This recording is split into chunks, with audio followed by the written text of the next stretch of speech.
Hi, welcome to Transitions. My name is Antoinette Zloty, and today I have two guests with me. First, I will be speaking with Norma Kirkby from the Alzheimer's Society of Manitoba, and then later in the program, Brenda Snyder will join me. She's an occupational therapist.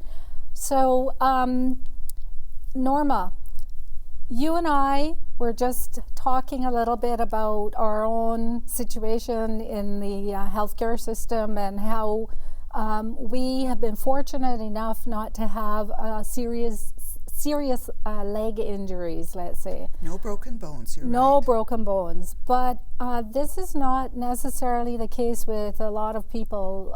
There are a lot of people who from one time or another find themselves interfacing with the healthcare system.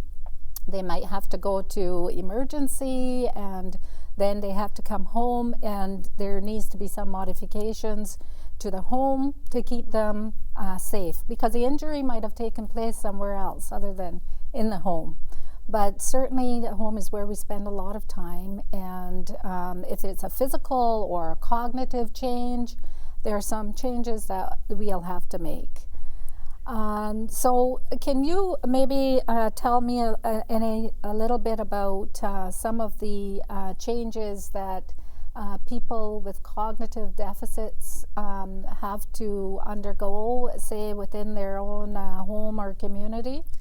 Well, people who have changes in cognition often find that they just don't perceive their environment as you and I might.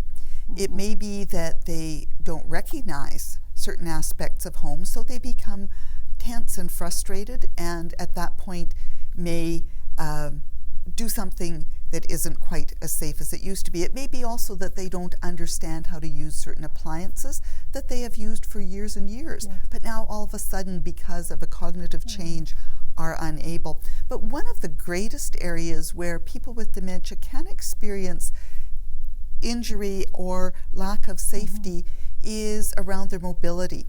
And we do know that people with dementia are more prone to falling. Now we need to back up though and kind of just stop and say, falling? Well, that's something that can happen to anyone. And we do know that falls can happen to anyone, and we know that 1/3 of individuals over age 65 fall and have some resulting injury each year, according to Statistics Canada.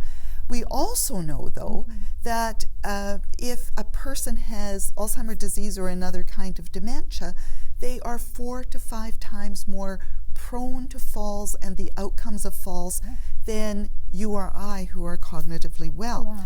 And then beyond that, if they fall, largely because the whole rehabilitation process is fairly complex, and if they're having difficulties in following those kind of instructions, we find that individuals with a dementia who fall very often end up needing to transition to long-term care. And that, again, is a huge change in their life.